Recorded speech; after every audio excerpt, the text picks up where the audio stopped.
Mainit.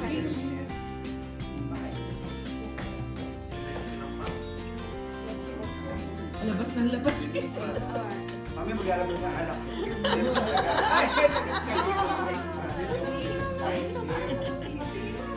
Ay, ayun may ginit mo. Meron pa ba sa ibang mga tindahan? Saan ba the best? Halos lahat. Meron mga local restaurant nagsiserve. Oo. Pero, okay lang siya talaga. Normally lang yun. Price. Okay, ano gusto mo ba? Gusto mo yung danggit? Lagyan ko ng rice. Kasi yung wonton, gusto mo. Oo, gusto raw. Okay. Oh, ayun na! Parang may gusto siya sabihin. Hindi, sabihin mo lang.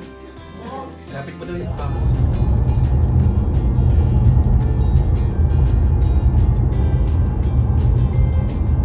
Our way to Jasper National Park.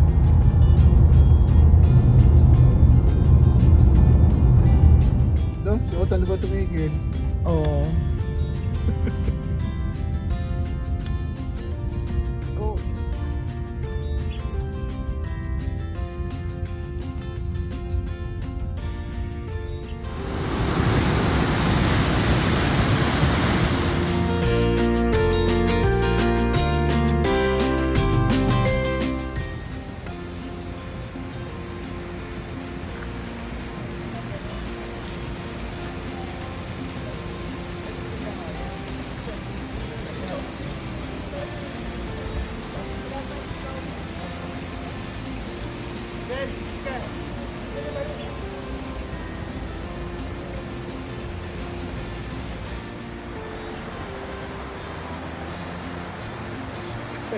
Best picture ever.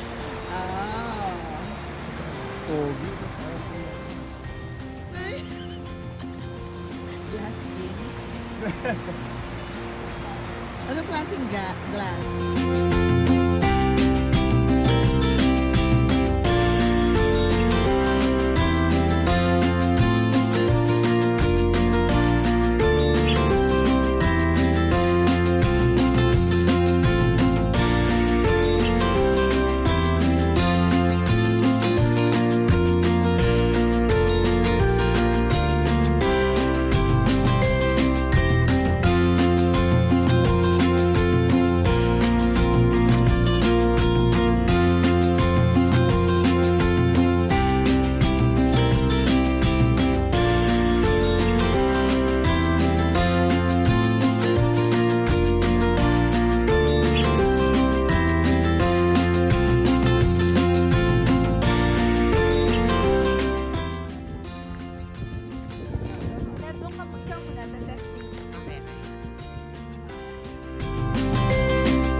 May kambing.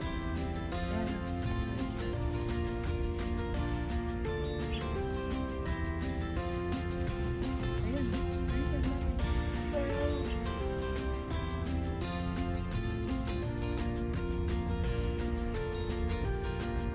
Forgot the shake.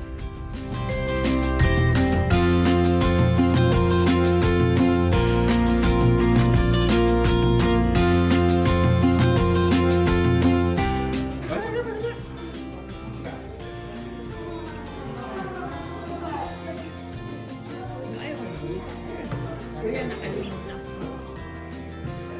Uy, hindi kayo in-order ng mama ko.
Hey!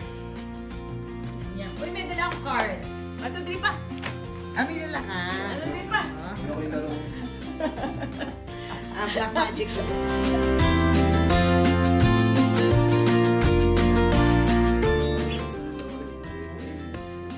Jason.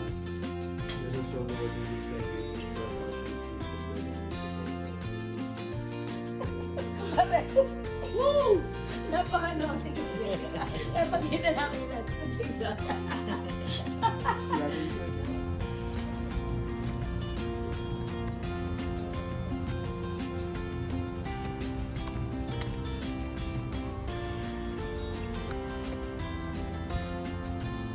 malayo ba?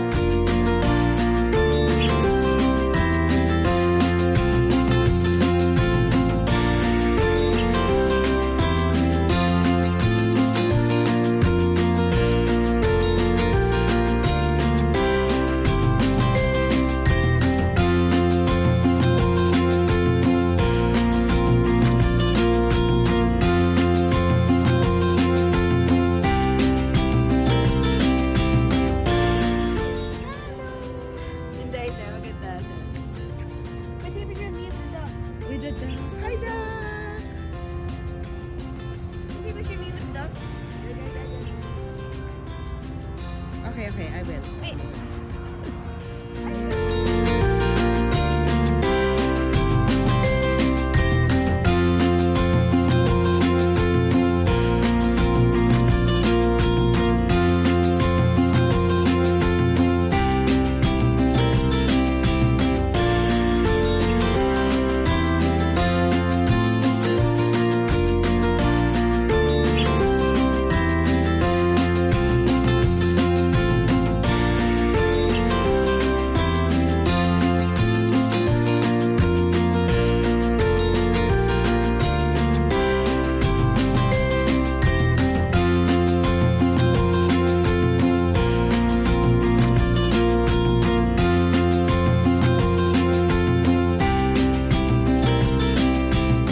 That's Mount Temple, 3,544 meters. And the one in front of us is on the left, Saddleback, and on the right in front of us is the mountain we stole our name from, Mount Fairview. You can see a big glacier on Mount Temple. Oh, this is also interesting. Here on the left-hand side, you can actually see what glacial lakes are all about.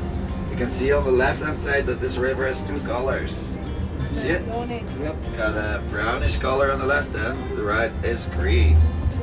Here on your right-hand side, you can see why that is. Conversion of two rivers. Left-hand side is the Bow River. The right-hand side, the Pipestone River. Remember that because you're gonna get tested. The Bow River, the green colored one, that's a glacial river. What a glacial river is, I can show you here in a minute. If you look at Mount Temple, that will appear in front of us. You can see it has a big glacier on top of it. The top of the glacier is super smooth. The reason why that is there is snow build on it every winter. That snow that builds up gets pressurized under its own weight. And all that weight pressurizes it in glacial ice. Glacial ice is like a super dense, very heavy kind of ice. And when that ice builds up, the glacier gets very heavy, and the glacier actually gets pushed down under its own weight. And when it gets pushed down, it carves its way through the mountain and pulverizing all the rock underneath. And that pulverized rock is what we call rock flour. That gets taken out by the melting water into the lakes. And then when it settles into the lake, the lesser amount of particles of rock flour will actually start reflecting the sunlight in a very beautiful green, blue, turquoise color spectrum. So the reason why the lakes that we are heading to are this very beautiful color is because of the rock flour. So also the river, that's why the river has two colors. The river takes that rock flour with it, and that's why the river is a very interesting area here.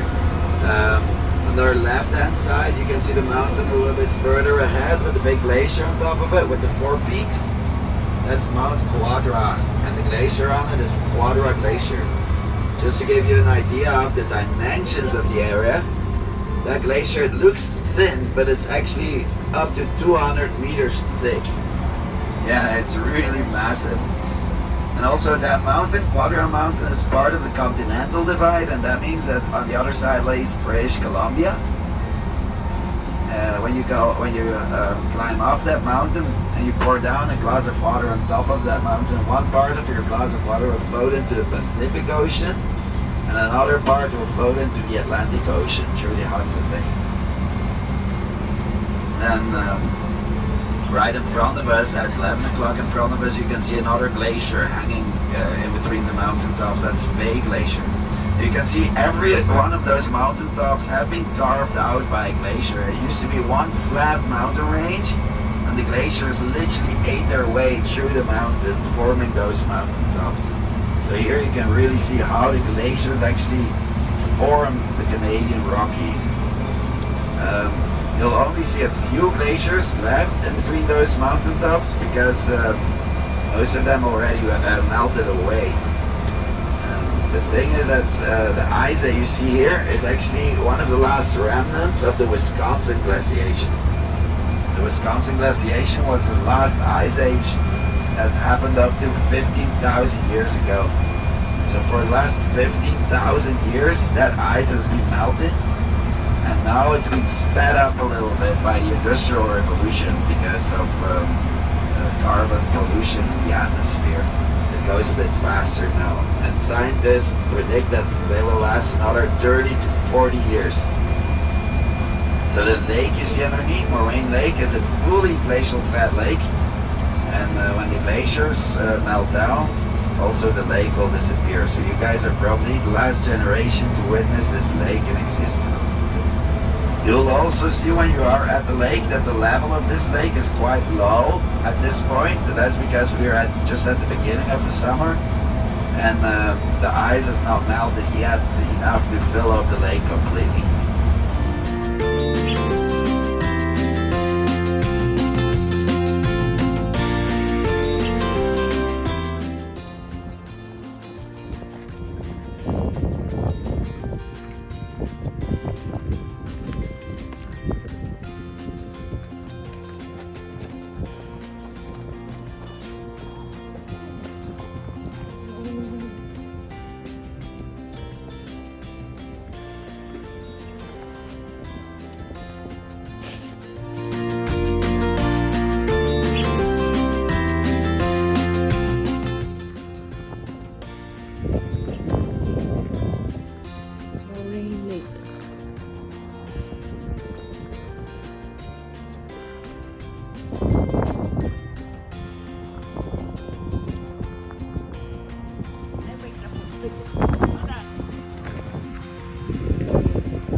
Are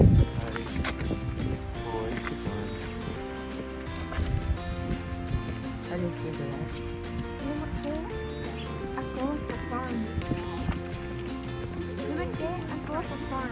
Well, but it's not true.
Point 4.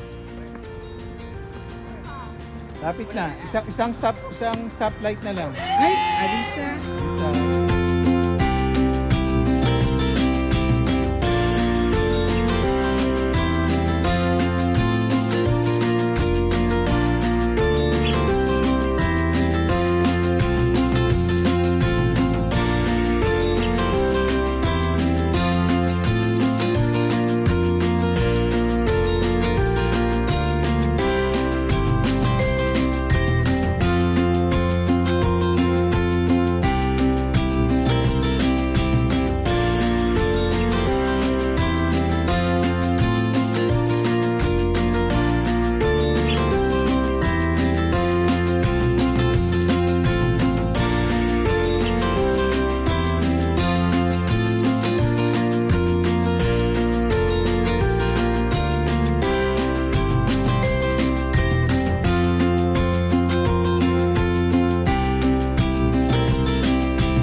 Dad. Hi, Jay.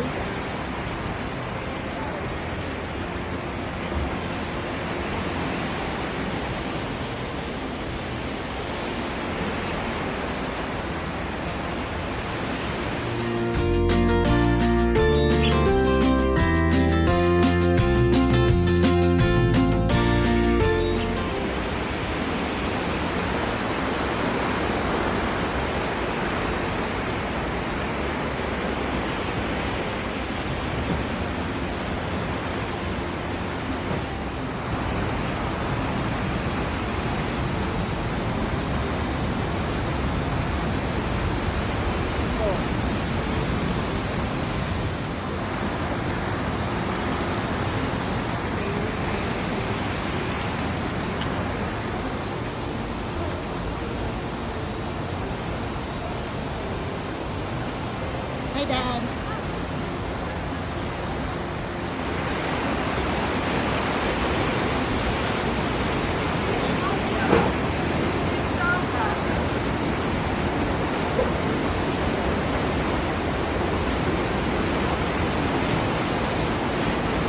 Hi, Dad.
magtatapon. Ready, 3, 2, 1, let's go.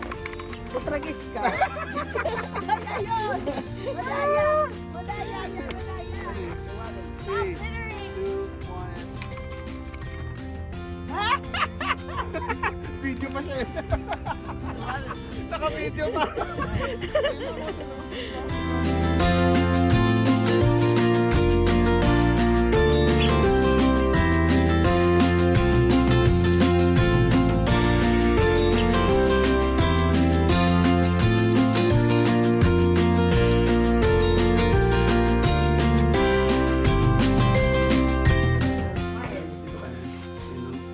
Everybody start.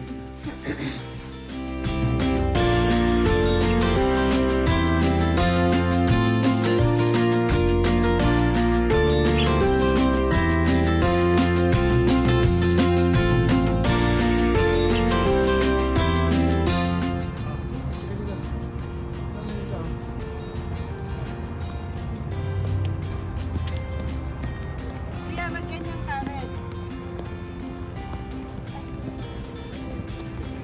Hey, no, let's go.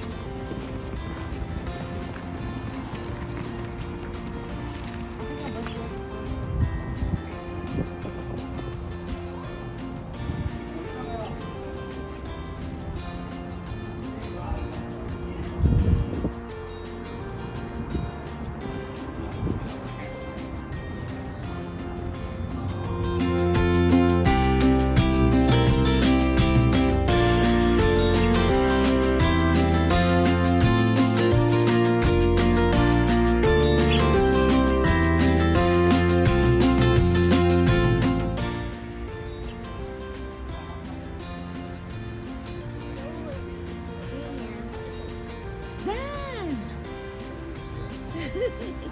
Dance!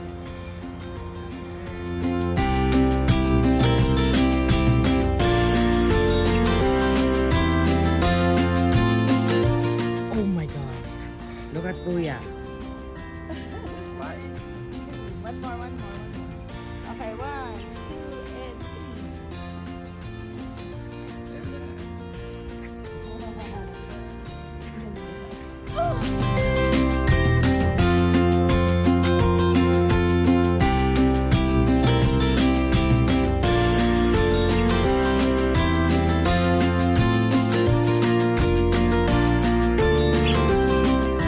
Ladies, here we come. There it is. 13 seconds. 13 seconds. That's good enough for third place today. Third place in the truck poll for Emily's Angels.